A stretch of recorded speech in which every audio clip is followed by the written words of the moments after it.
ঈমানের পরে নামাজের গুরুত্ব দিয়েছেন কিসের গুরুত্ব বলেন? নামাজের গুরুত্ব দিয়েছেন কোরআনুল কারীমের 82 জায়গায় সালাত শব্দ উল্লেখ করে নামাজের গুরুত্ব বুঝিয়েছেন। নামাজ সম্পর্কে আব্দুল্লাহ ইবনে মাসউদ রাদিয়াল্লাহু তাআলা আনহু একখানা হাদিস আপনাদেরকে শোনাই। হাদিসটি হলো বুখারী ও মুসলিম শরীফের হাদিস। খুব খেয়াল করেন রে ভাই।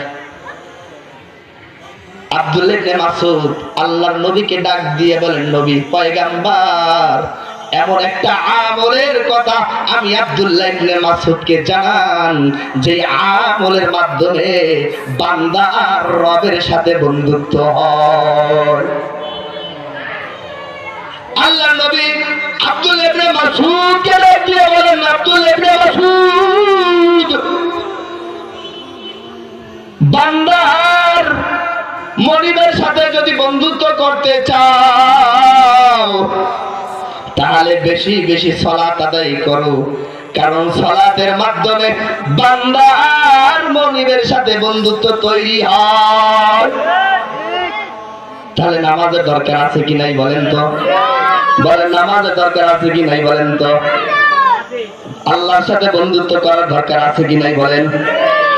যে ব্যক্তি নামাজ পড়ে সে কার বন্ধু? আল্লাহর বন্ধু হওয়ার দরকার আছে কি নাই?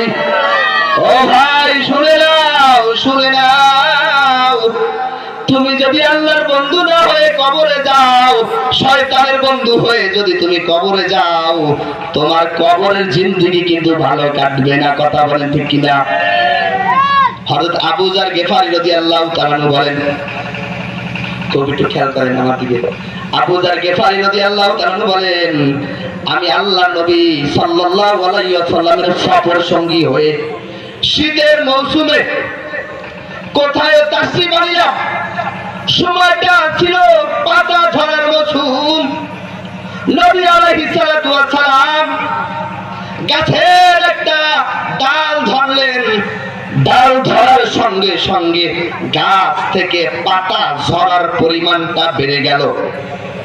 এবার আল্লাহর নবী বিশ্ব নবী রাহমাতুল লিল আলামিন আবু যারকে ডাক দিলেন, ইয়া আবু যার।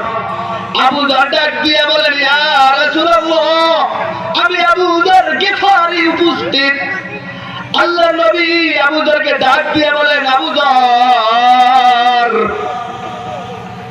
দেখো দেখো দেখো, গাছের ডাল ধরার সঙ্গে সঙ্গে গাছ থেকে কি পরিমাণ পাতা ঝরেছে। যদি কোন আল্লাহর বান্দা এবং বান্দি যদি 5 বেলার সালাত আদায় করে, আল্লাহ রাব্বুল আলামিন তার জীবনের গুনাহগুলি এইভাবে ঝরিয়ে দিবে।